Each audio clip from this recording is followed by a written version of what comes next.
Père, je veux te rendre grâce pour ta fidélité. Que ton nom soit béni. Que ton nom soit exalté. Merci au Dieu Tout-Puissant pour ta présence parmi nous. Je prie que tu nous accordes à toute personne connectée à cet hôtel la capacité d'entendre, la capacité de comprendre. Transforme-nous dans les profondeurs de la révélation de la vérité. Que ta parole illumine notre homme intérieur et que Christ continue d'habiter dans nos cœurs par la foi et qu'enraciné, fondé dans l'amour, nous comprenions avec tous les saints la hauteur, la longueur, la largeur, la profondeur de ton amour qui surpasse toute intelligence et que chacun d'entre nous soit toujours avec joie, persévérant et patient. Donne-nous de saisir, éternel, l'immensité de ta grâce, celle qui a fait de nous des fils de Dieu. Béni sois-tu, Seigneur, que chacun d'entre nous le saisisse profondément dans toute sa plénitude et l'attitude. Au nom suprême de Jésus, j'ai prié, et que quelqu'un dise Amen 3 fois. Amen, Amen, Amen. Tu peux t'asseoir dans la présence de Dieu.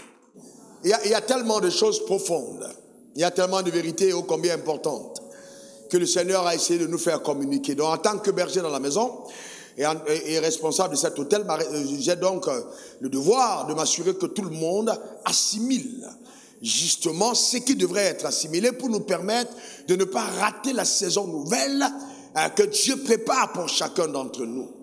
Quand Dieu nous dit, d'accord, qu'il va nous utiliser comme il ne l'a pas encore fait de par le passé, c'est simplement pour nous dire que les grandes choses sont encore à venir. Ta manière de dire Amen m'embête. Non, je te garantis que d'ici la fin d'année, tu témoigneras. Dieu, ton Dieu est un Dieu extraordinaire. C'est un grand Dieu. Amen. Il est un grand Dieu formidable. Amen. Alors j'étais là, je vous donne juste ce témoignage pour un directeur de banque est venu me voir là ce soir. Et puis, depuis des années, Dieu lui parle. Il lui dit, connecte-toi à cet homme. Et puis, il est toujours un peu hésitant. Mais là, il est venu ce soir avec une grande détermination. Et que Dieu lui a dit, il faut que tu te soumettes à son autorité pour pouvoir permettre à ce que je veux faire dans ta vie de s'accomplir pleinement. Il est venu avec une belle offrande. Je l'ai reçu et j'ai prié pour lui. Mais je comprenais que Dieu, c'est Dieu qui était en train de travailler. Alors, pourquoi ces choses s'opèrent de cette façon? Je vais vous dire quelque chose de simple. Quand nous avons commencé Cabot, avant d'entrer dans le message, j'étais tellement convaincu qu'il y avait des choses particulières que Dieu voulait faire pendant cette période. Vous avez vu vous-même l'intensité de sa présence, l'immensité de la révélation. J'ai été énormément béni par tous les orateurs, et bien au commencement par le révérend Zach Mando et l'immensité de la grâce qu'il a dans le domaine de la filiation. Eh bien, c'était vraiment quelque chose de très très beau, de très profond, de très touchant, et surtout qui nous amène davantage à aimer Dieu, à marcher dans la droiture, en ce qui concerne justement les mécanismes de fonctionnement dans le royaume des cieux. Alors ma prière pour moi, en tant que pasteur, pour l'église, c'est que tout le monde l'assimile. Parce que quand on l'a assimilé, alors on ne peut pas passer à côté de ce que le ciel nous a réservé. Alors, et donc en conclusion, Papa Billy a dit, et j'ai bien aimé, c'est la première fois que j'avais cette image, c'est tellement beau, l'évangile de Dieu est seulement juste extraordinaire.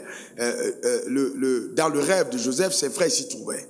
Et donc, ils étaient tous des étoiles, même s'ils étaient les étoiles qui étaient possédées à la grande étoile, mais ils étaient tous des étoiles. En sortant du rêve, ils ne pouvaient pas briller. Donc leur brillance était dans ce rêve. Donc il fallait encourager que ce rêve se réalise et non le combattre. Voyez, et donc c'est très important, vraiment important. Quand vous êtes dans une communauté, quand vous êtes sous un leadership, assurez-vous que Dieu vous a mis sous ce leadership. Et le battement de votre cœur devra être que ce leader continue d'être élevé, parce qu'en fait, l'élévation de votre leader, c'est votre élévation.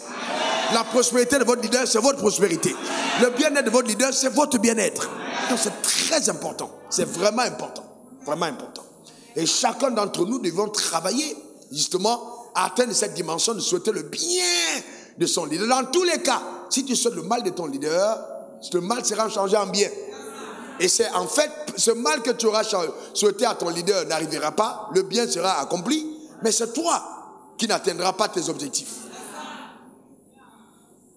On est d'accord? Donc, c'est autant de choses que nous devons savoir et nous devons retenir. Vous comprenez ça? C'est très important. Tu ne peux pas stopper l'appel que Dieu a adressé à un homme. Impossible.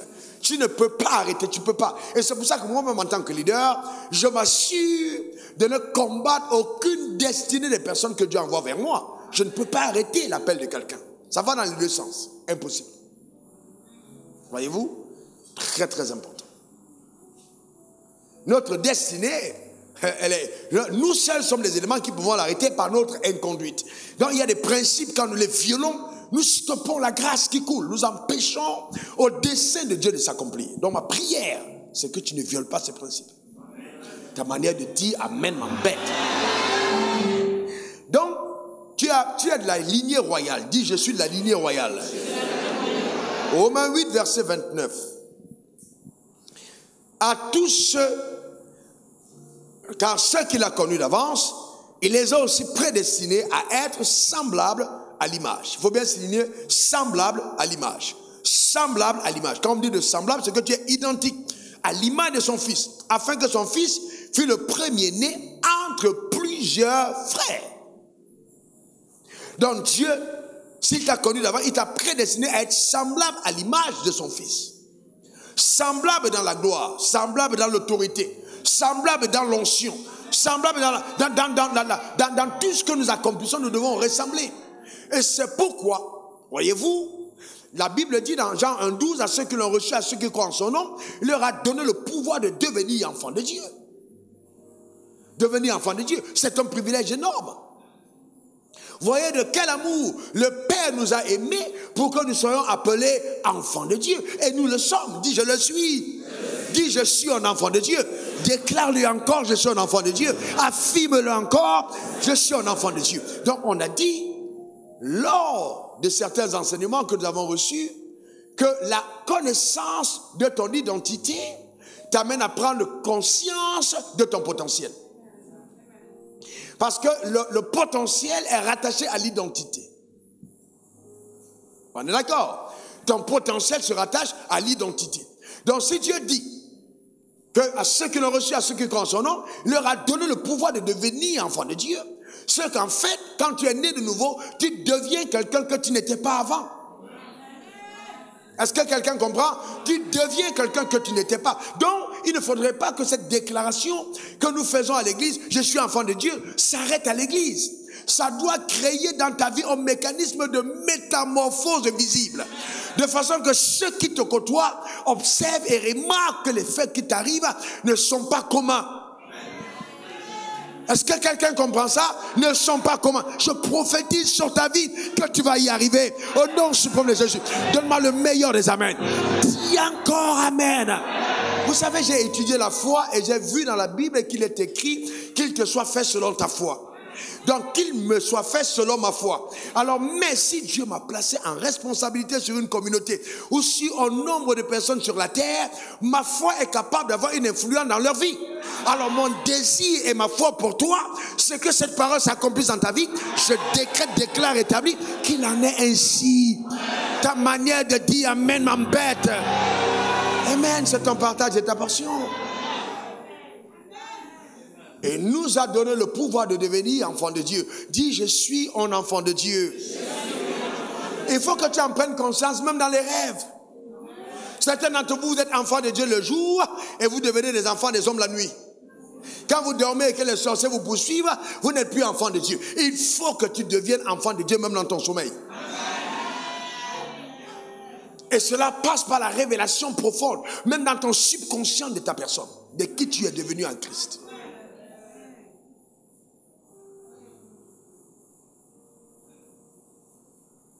Parce qu'il y a une différence entre l'identité et l'autorité.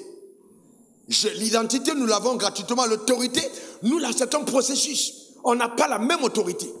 L'autorité passe par la révélation et la mise en application de la révélation. J'ai autorité quand j'ai une révélation et que j'applique la révélation. Donc, si quelqu'un se lève et dit au démon, hé, toi là, et puis le démon se soumet.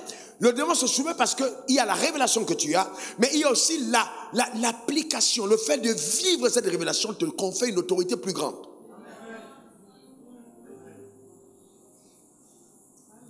Donc c'est important que nous puissions croître dans notre autorité. Dans tous les domaines. Amen. Donc c'est très important. Il nous a appelé à être semblables à l'image de son fils. Regardez maintenant, parlant de son fils, Luc 1, verset 34 à 35. L'ange dit, comment cela se fera-t-il? Parlant de la naissance de Jésus, puisque je ne connais point d'homme. L'ange lui dit, le Saint-Esprit viendra sur toi et la puissance du Très-Haut te couvrira de son ombre. C'est pourquoi le Saint-Enfant qui naîtra de toi sera appelé Fils de Dieu. Le Saint-Enfant qui naîtra de toi sera appelé Fils de Dieu. Donc Jésus était 100% Dieu et 100% homme. Alors c'est là où les gens se perdent. Quand certains de nos débatteurs, surtout ceux qui sont musulmans ou alors ceux qui ont un problème avec la divinité de Christ, ont un problème avec ça, ils disent, oui mais comment est-ce que si c'était Dieu, il peut être appelé fils? Mais c'est simple, aussi simple que simple. C'est aussi simple que tout. Alors au commencement était la parole était avec Dieu, la parole était Dieu. Donc au commencement était le verbe, au commencement était la parole. Mais la parole quand elle est venue se fait chair, elle s'est incarnée dans la chair. Si vous mettez de l'eau dans le verre, l'eau ne devient pas le verre. Je reprends. Vous mettez l'eau dans le verre, l'eau ne devient pas le verre parce qu'il est dans le verre. On parlera d'un verre d'eau. Donc il y a le verre et il y a l'eau. Donc vous mettez Dieu dans un homme, on parlera d'un homme Dieu. Donc il y a l'homme et il y a Dieu. Il était 100% homme, 100% Dieu. C'est aussi simple que tout. Parce qu'en fait, notre corps est le vase, notre corps est la maison, notre corps est l'habitation. Dans le monde spirituel, quand nous parlons de Dieu, nous ne parlons pas d'être physique, parce que Dieu n'a pas de corps. Donc quand on dit Jésus était Dieu, on ne parle pas de sa dimension physique, parce qu'une fois que tu as pris un corps, tu n'es pas Dieu dans ce sens. C'est la dimension spirituelle de son être. Est-ce que quelqu'un comprend de quoi je parle? C'est très important. C'est très important. Le verre ne corrompt pas l'eau. Non. L'eau est dans le verre. Et c'est très important. Vous mettez de l'or dans le verre, c'est un verre qui a de l'or. Si on le vendait à 5 000, le verre en question, ou à 3 000, on ne le vendra plus à 5 000. Je vous garantis. Si c'est un verre même que tu n'aimais pas, même un verre en plastique, une fois que c'est rempli d'or, ça change tout. Est-ce que quelqu'un comprend de quoi je parle? Ça change tout. Ça change totalement tout. Alors le drame, c'est quoi? C'est que beaucoup d'entre nous, nous regardions à l'image de ce que nous étions. Et nous n'avons pas pris conscience de ce que nous sommes devenus. Qu'est-ce que nous incarnons? Qu'est-ce que nous avons? Et ça, tu dois t'enfermer en prière pour te mettre à genoux et crier à Dieu, tellement de prendre conscience de qui je suis. Ça, c'est très important. C'est pas mental, ça doit être une révélation qui t'habite. Une révélation qui t'habite, c'est quelque chose qui doit te être donné par révélation. Crier à Dieu, accorde-moi la grâce de connaître par révélation qui je suis en Christ. Quand tu le connaîtras comme je le connais, aucun sorcier n'approchera de ta maison. Je te garantis, aucun sorcier. Tu t'assois à côté même du gars qui est 27e degré d'une loge maçonnique, il déménage, il veut partir. Parce que tu dégrades des fréquences qui lui font peur. Rien que la révélation de qui tu es.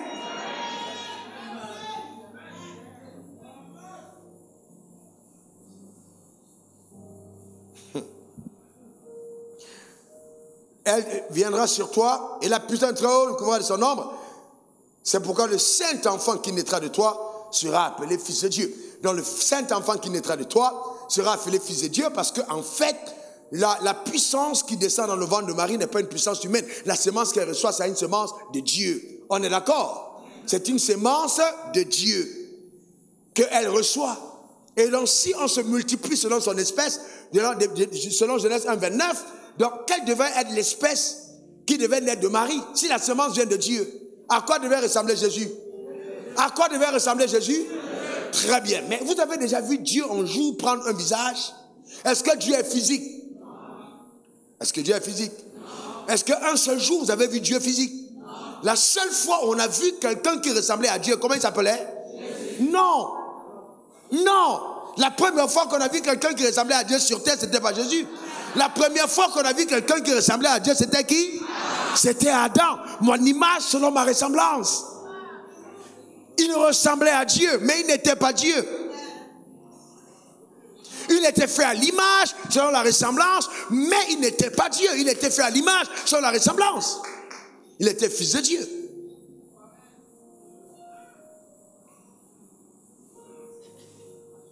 Quelqu'un dise encore Amen. Amen. Il était fils de Dieu. Il était fils de Dieu. Maintenant, Jésus, au commencement, était Dieu. Sauf qu'en étant Dieu, il est devenu fils, en naissant par Marie. Voilà la différence. C'est pour ça qu'on l'appelait second Adam. Il gardait sa divinité, mais il a aussi pris le statut de fils. Est-ce que jusque-là, tout le monde comprend? Parce que vous devez être à même de défier tous les faux théologiens qui se baladent en route pour dire que Jésus n'est pas Dieu. Chacun d'entre vous. Quand on dit à quelqu'un, tu sors du terme de la foi, les gens doivent te fuir en débat.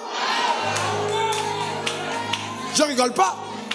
Une dame m'a écrit, elle me dit, dans le pays, je ne veux pas citer le nom, sa grand-mère est une grande patronne dans la magistrature. Et puis, elle s'est convertie, elle nous suit depuis peut-être 2 ans.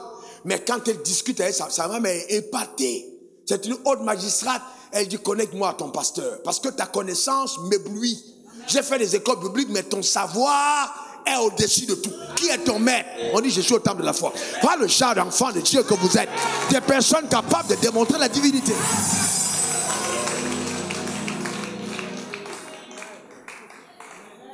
Quelqu'un dise Amen. Quelqu'un dise encore Amen. Il faut bien le comprendre. D'accord? Le saint enfant qui naîtra de toi sera appelé fils de Dieu. Mais à partir du moment où c'est la sémence de Dieu, c'est la parole qui s'est faite chair, alors ce fils de Dieu est Dieu.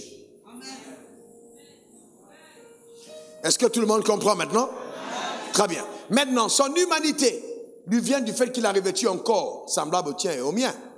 Il a porté un corps, il a eu un corps, tu as un corps, j'ai un corps, il a eu un corps. Les gens sont étonnés quand on dit Jésus a mangé, Jésus a pleuré, il y a eu des émotions parce qu'il était 100% homme. Cependant, dans son humanité, il n'a pas connu la corruption du péché parce qu'il n'a pas reçu un sang qui était corrompu. Le sang qui est venu de Jésus est venu directement de Dieu. Et le cordon ombilical a empêché à la mère de contaminer l'enfant avec son péché. Voyez-vous, donc le sang qu'il a gardé était le sang de Dieu. Et c'est pourquoi Jean-Baptiste a dit dans Jean 1, verset 29, « Voici l'agneau de Dieu qui ôte le péché du monde. » Pourquoi? Parce que l'agneau, c'était le sang qui était la chose la plus importante. Demande à ton voisin, jusque-là, il a bien compris. Est-ce que tu as bien compris? Mais on aura le temps de revenir dessus. On va revenir encore dessus. Jusqu'à ce que tu assimiles et que tu en fasses une thèse personnelle. Et la meilleure façon de pouvoir garder ça, c'est de partir à la maison et d'expliquer à d'autres personnes. Quand tu vas expliquer ça à d'autres personnes, en expliquant, tu vas retenir. À la pause demain au travail, convoque les gens de ton bureau et demande-leur, dis, je vais vous démontrer pourquoi Jésus est Dieu. Et tu fais la démonstration. Et pendant que tu as parlé, le Saint-Esprit te donnera encore d'autres savoirs. La révélation te sera accordée et cette vérité restera gravée en toi. Donne-moi le meilleur des Amen. Dis encore Amen. Alléluia. Cependant, la Bible dit que Jésus a été appelé le premier-né d'entre plusieurs frères. Donc, les fils ont un statut, voyez, important. Nous sommes des fils. Quelqu'un dit, je suis un fils. Encore, je suis un fils. Maintenant, je vais vous mettre autre chose. Je vous montre autre chose qui est très important. C'est que notre statut est au-dessus de ceux des anges. Non, pourquoi tu comprends? Parce que je veux que tu comprennes. En cette fin d'année, tu dois comprendre la pleine autorité qui est la tienne. Quand tu parles, pourquoi les gens se mettent en mouvement? Tu dois comprendre ça.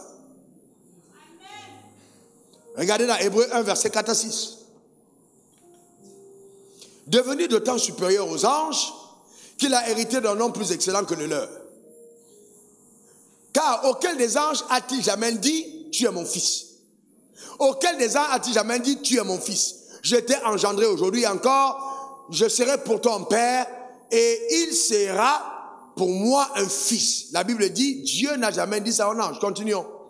Verset 6. Et lorsqu'il introduit de nouveau dans le monde, le premier-né, il dit que tous les anges de Dieu l'adorent. Donc quand le premier-né, quand Jésus arrive sur terre, d'accord, les anges l'adorent. Et dans le principe de l'autorité, c'est l'inférieur qui adore le supérieur. Donc si les anges commencent à adorer le Fils, ça veut dire que le Fils était plus important que les anges. Si à sa naissance, les anges sont venus jouer à la chorale, ça veut dire que même bébé, il incarnait une autorité plus grande que ceux des anges, et les anges le reconnaissaient. On est d'accord?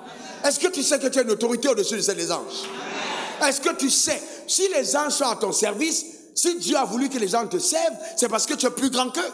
Dans la classification spirituelle, tu es au-dessus des anges. Lève ta main vers le ciel, dis Seigneur, je ne veux pas oublier cette vérité. Non, non, déclare-le de tout ton cœur. Confesse-le de toute ton âme. C'est pourquoi, mon frère, vous m'entendez souvent dire sur cet autel, Dieu m'a dit qu'il y aura un très grand mouvement angélique.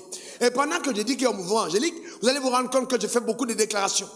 Quand Dieu m'avertit qu'il y aura un mouvement angélique, mes enseignements sont toujours chevauchés de trop de déclarations. Pourquoi? Parce que je sais que les anges, Dieu dans son schéma veut que les gens travaillent. Et pour travailler, il faut qu'une voix se fasse entendre. Une voix supérieure, une voix qui peut mouvoir les anges. Et là, quand je parle, les anges commencent à se déployer sur la voix de ce qui est prononcé. Tu devras aussi apprendre à mettre les anges en mouvement. Donne-moi le meilleur des amens. Ta manière de dire amen m'embête de moi-même. C'est important. Tu dois être à même de faire travailler les anges. De par la déclaration de ta bouche. De par l'affirmation. Vous êtes une voix de Dieu. D'ailleurs, Dieu m'a dit la dernière fois, il y a 2 semaines, que j'ai fait de toi une voix. Ah oui. Et puis depuis qu'il m'a dit ça, j'entends des choses. Il y a tellement de témoignages. Je fais de toi une foi. Une voix, une voix. Donc, au-delà d'être un pasteur, pour moi, je sais que je suis une voix. Quand je parle dans le monde surnaturel, on entend. Amen. C'est très important. Alléluia. Amen. Qui est content? Qui est content? Maintenant, écoute-moi bien. Écoute-moi très bien. Écoute-moi bien. Vous savez, quand vous organisez un programme, vous êtes pris par différentes tâches. Toutes les révélations que vous avez, souvent dans le programme, vous ne les donnez pas, hein, parce que vous êtes pris, vous êtes tenaillé, vous êtes au service de tous les orateurs. Mais laissez-moi vous dire quelque chose que je vais vous dire que je ne vous ai pas dit. Est-ce que vous savez que même quand on va arriver au ciel, Abraham est curieux de nous voir? Il est tellement curieux parce que, en fait, eux tous auraient souhaité vivre ce que nous vivons. Parce qu'Abraham n'a pas été appelé fils, il a été appelé ami. Et je vais plus loin. Un ami n'est pas plus important qu'un fils. Quel que soit le degré de relation. Donc ça veut dire que dans la classification spirituelle, le rang que nous portons, Abraham ne l'a pas porté. Il est père de la foi, mais il n'a jamais été fils, il a été ami. Abraham n'a jamais été fils, il a été ami. Abraham n'a jamais été fils, il a été ami. Quelle que soit la dimension d'amitié que tu as, ton ami, quelle que soit l'intimité, ce n'est pas ton fils. Abraham a été appelé ami de Dieu. Mais nous avons la filiation. Nous sommes fils et nous pouvons devenir amis. C'est totalement différent. Quand ton fils devient ami, c'est encore plus beau. Mais quelle que soit l'amitié, l'amitié ne fera pas de toi un fils. Parce que le fils est une identité de filiation. Alors que l'amitié, c'est une identité de relation. Je deviens ami par relation, je suis fils par filiation. Abraham n'a pas été appelé fils. Il est ami. Mais Dieu t'appelle fils. Quel privilège, Dieu t'appelle fils. Dieu t'appelle fils. Dieu t'appelle fils. Abraham a salué la promesse de l'homme, mais il ne l'a pas obtenue. Mais toi, tu l'as. Le Saint-Esprit vit en toi. Abraham n'a pas eu le Saint-Esprit en lui, mais toi, tu l'as. En fait, de par nous, Dieu a fait un nouveau prototype d'humain qui n'a jamais existé depuis la création. Un nouveau prototype.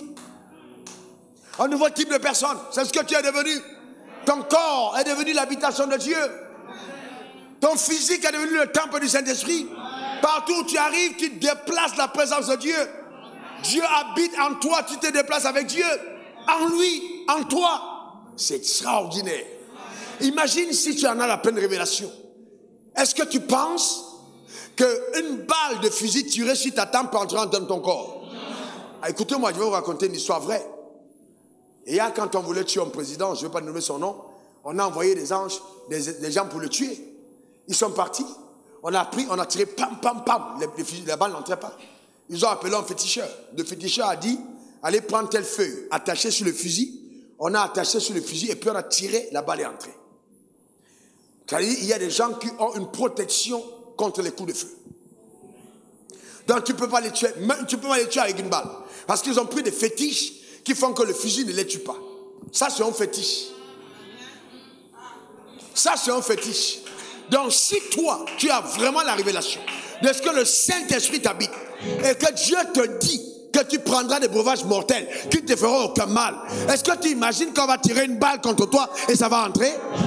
Déclare après moi, ça n'entrera pas. Non, donne-moi ton meilleur amen. Le drame, c'est que, vous voyez ces gens-là, quand ils vont prendre les fétiches, ils ont confiance que quand ils ont pris les fétiches, on va tirer sur eux, ça ne va pas entrer. Encore, il y a des fétiches qui blaguent. Tu prends un tir, ça entre. Mais là, je te parle de celui qui ne ment pas. Il habite dans ton corps. Tu imagines qu'un braqueur dit je tire sur toi. Ça ne va pas entrer. Son fusil va se rayer. Il ne pourra pas tirer. Parce que tu es protégé. Je te pose une autre question. Non, attends. Je te pose une autre question. Quand ta maison là, c'est toi qui la protèges ou c'est la maison qui te protège? Je te pose une question. C'est une belle question. Hein? Entre ta maison et toi, qui protège l'autre? Qui protège la maison? Alors maintenant, si tu as quand tu sors de chez toi, qui garde la maison? C'est toi qui garde la maison, n'est-ce pas? Tu mets la sécurité à ta maison. Alors Dieu dit que tu es son habitation terrestre. Qui protège la maison? Non, je te pose une question. Qui protège la maison de Dieu? Donc si Dieu dit que tu es son habitation, qui protège la maison de Dieu? Je te pose une autre question. Si tu es locataire, qui paie le loyer? Qui paie le loyer? Alors maintenant, si Dieu habite chez toi, qui prend soin de la maison? Non, qui prend soin de la maison? Le problème, c'est que Dieu veut prendre le contrôle de ta vie, mais tu ne veux pas lui laisser le contrôle. Tu ne veux pas reconnaître que c'est lui l'habitant qui est là maintenant. De lui laisser le total contrôle.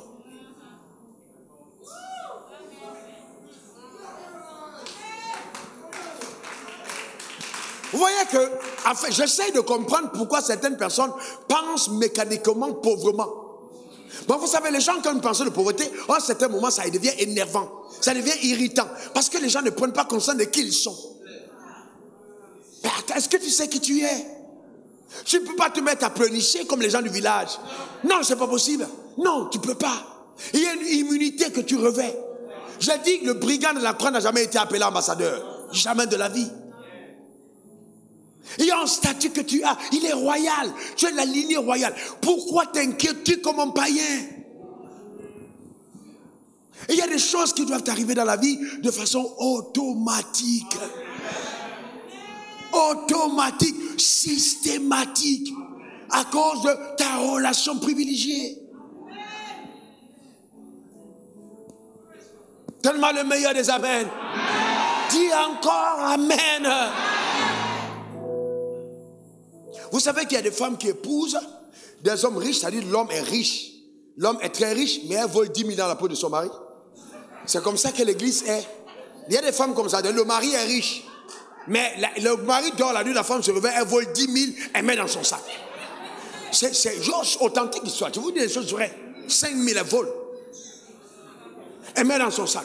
Mais c'est son mari. Est-ce que vous comprenez? C'est son mari, mais elle vole son mari. Parce qu'en fait, quand elle n'était pas encore mariée, elle faisait ça avant. Mais elle a rencontré le mari, c'est légalement ton mari. Tu continues de voler dans les pots de ton mari, c'est ton argent. C'est toi en plein jour.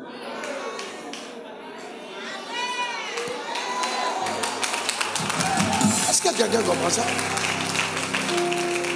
Et donc, on a des croyants qui ont cette mentalité, qui ne réalisent pas qui ils sont. Et c'est embêtant. La Bible nous appelle sacerdoce royal. Sacerdoce royal. J'incarne la royauté. Sacerdoce royal. Nation sainte, peuple acquis, prunelle des yeux de Dieu. Autant de noms, je ne peux pas me comporter n'importe comment. Ce n'est pas possible. Et si Dieu t'a donné ce nom, ça veut dire qu'il veut assumer ta nouvelle identité. Il veut assumer ta nouvelle identité.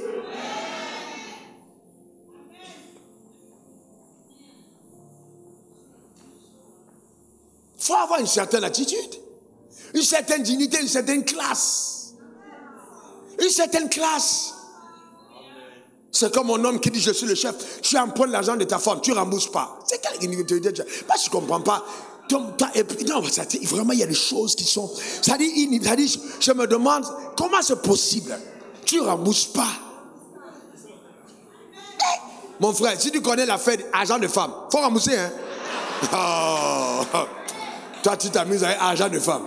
On ne joue pas avec l'argent de femme, hein? Il faut une délivrance systématique et totale. Certaines auront lieu seulement au ciel. Quelqu'un dit son meilleur amen. La femme n'oublie pas l'affaire de son argent.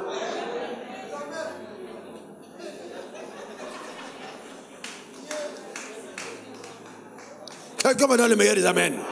Quelqu'un dit encore amen. Non, c'est très important. Il y a une certaine dimension dans laquelle on doit opérer. Une certaine dimension, frère, dans laquelle tu dois opérer. Nous parlons, voyez-vous, de Dieu et de l'alliance. Nous sommes en alliance avec Dieu. Donc Dieu a des obligations à notre égard. Donc c'est trop fort. On ne peut plus se comporter n'importe comment. Il y a des obligations. Je ne peux plus me comporter n'importe comment. Amen. C'est très important. Il y a une certaine hauteur de conduite qu'on doit avoir. Un certain niveau, un certain palier d'action.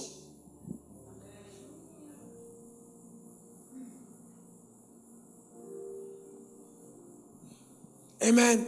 C'est important.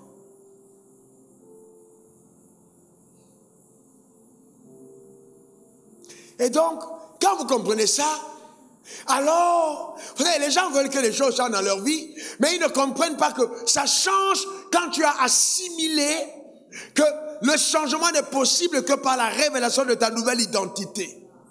Regardez quelque chose qui vous est peut-être paru inaperçu pendant le programme. Regardez dans Apocalypse 12, verset 12. Voyez-vous? C'est pourquoi. Réjouissez-vous, cieux, et vous qui habitez dans les cieux. Malheur à la terre et à la mer. On a dit quoi? Malheur à la terre. On a dit quoi? Ce sont des anges qui chantent.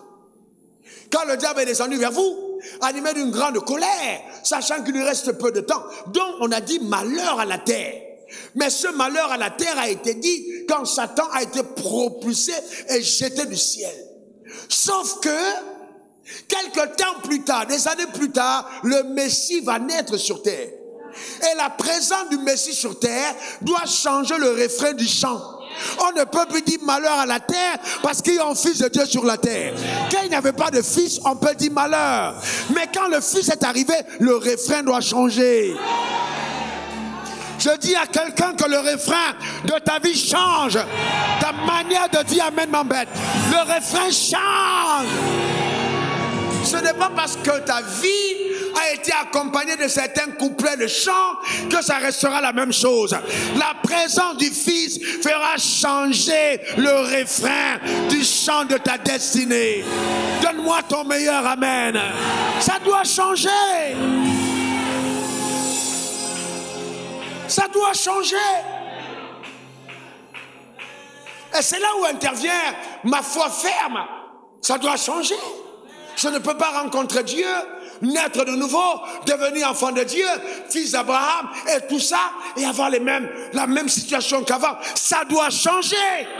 Il est écrit, si quelqu'un est en Christ, il est une nouvelle créature. Les choses anciennes sont passées. Voici, toutes choses sont devenues nouvelles. Ça doit changer. Nouveauté dans l'âme, nouveauté dans le corps, nouveauté dans le compte bancaire, nouveauté dans la relation, nouveauté dans la famille, nouveauté à tous égards, nouveauté dans les tenues. Je parle de nouveauté. Quelqu'un me donne le meilleur des amens. Nouveauté dans les rapports. Je parle de nouveauté. Donne-moi le meilleur des amens. Dis encore amen.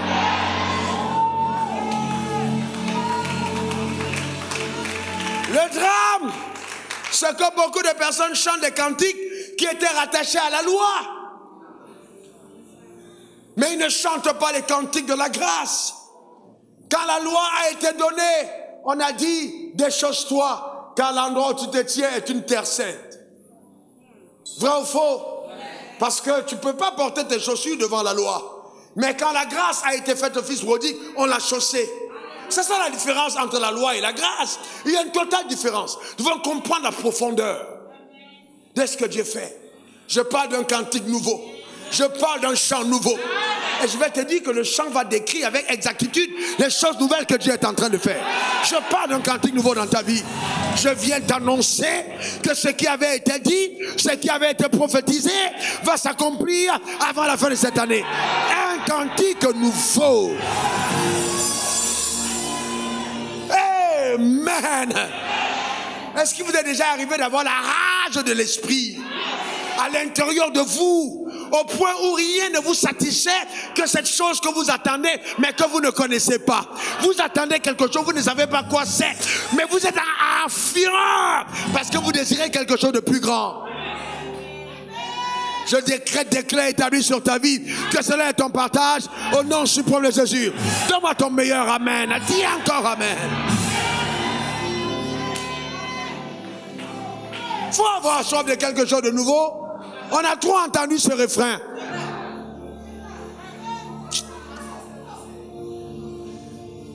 Dis encore amen. Regardez le cantique nouveau. Luc 2, verset 13 à 14. Et soudain, il se joignit à l'ange et une multitude de l'armée céleste louant Dieu et disant. C'est les mêmes anges qui ont chanté au ciel.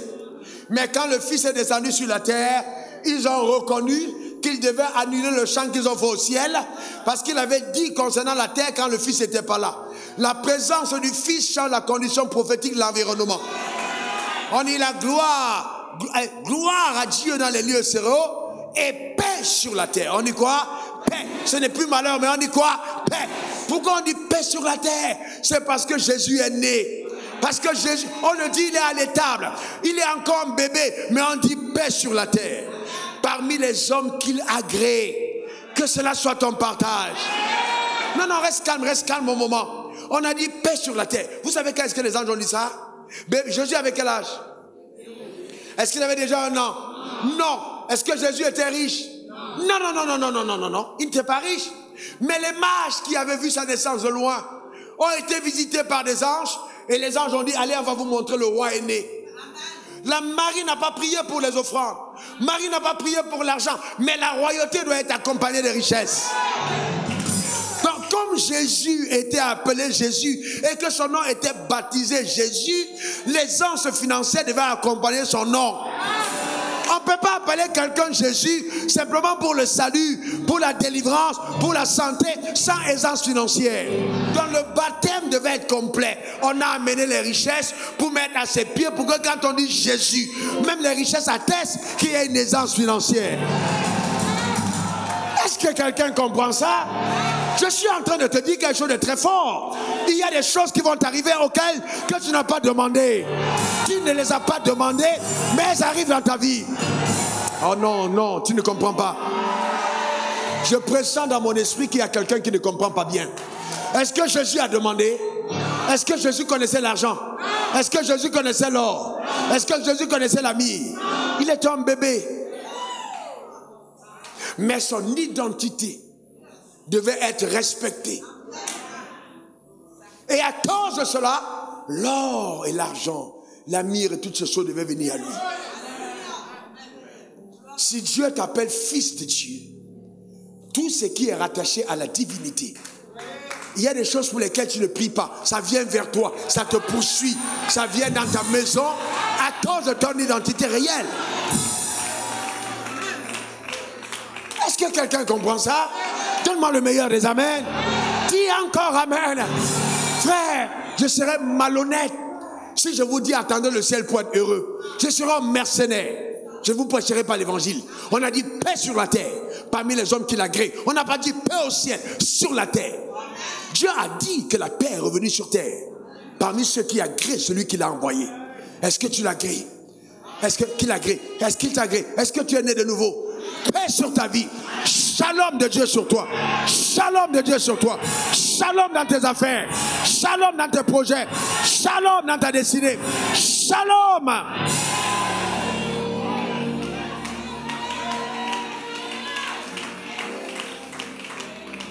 Amen. Donne-moi ton meilleur amen. Dis encore amen.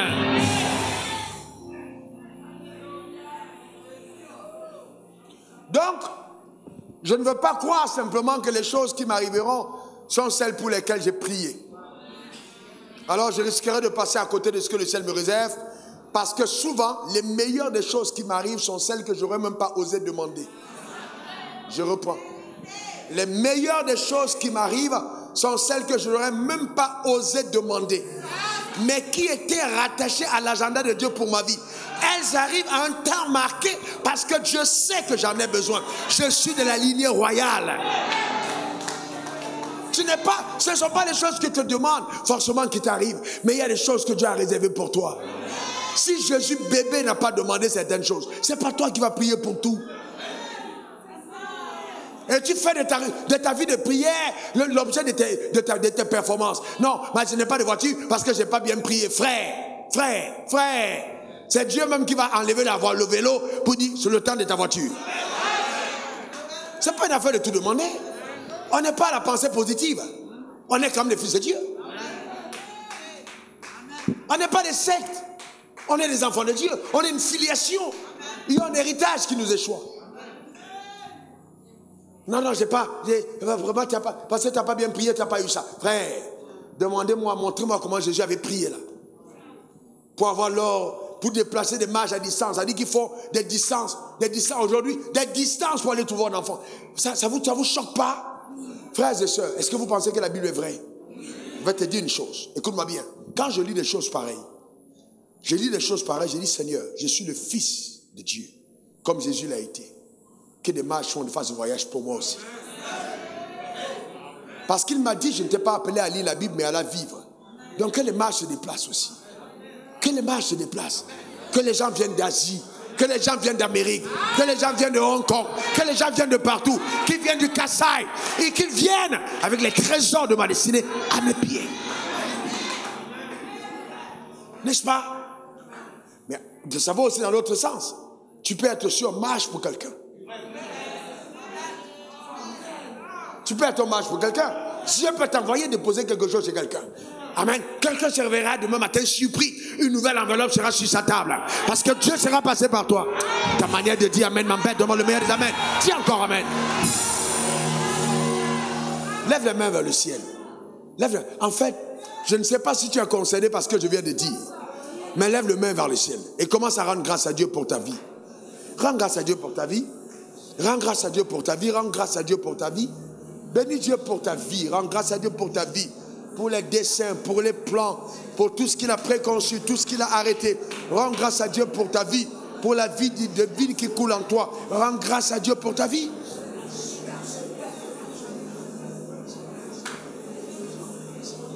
Rabo sakatebre. Rando kobro satebre. Rabahonda kebre. Reboko satebarebo hande kebrao. Rabo kalebori adebore korondo kalabehe nele kotable. Shete monda koboro kateble ingala tobolo to malanderia. Shete mando koble salabahe. Rokoto manda labako kositi baha. Rendo roba orobo sata. Aide-nous à assimiler notre identité, la véritable identité. La véritable et la profonde identité, Seigneur, celle que nous avons en toi. Aide-nous à l'assimiler profondément par ton Saint-Esprit au nom suprême de Jésus. Rebo sakatablé, rabaroborondo sakalate. Merci Jésus. Que ton nom soit béni. Est-ce qu'il y a quelqu'un ce soir qui me dit, homme de Dieu, j'ai envie d'une plus grande révélation de qui je suis en Christ? Que la personne lève la main, je vais prier pour elle. Quelqu'un me dit, j'ai envie d'une plus grande révélation de qui je suis en Christ. Moi en premier. Père, je vais te rendre grâce. Que toutes les personnes dont les mains sont levées vers le ciel, que Seigneur oh Dieu, le Saint-Esprit en tienne compte.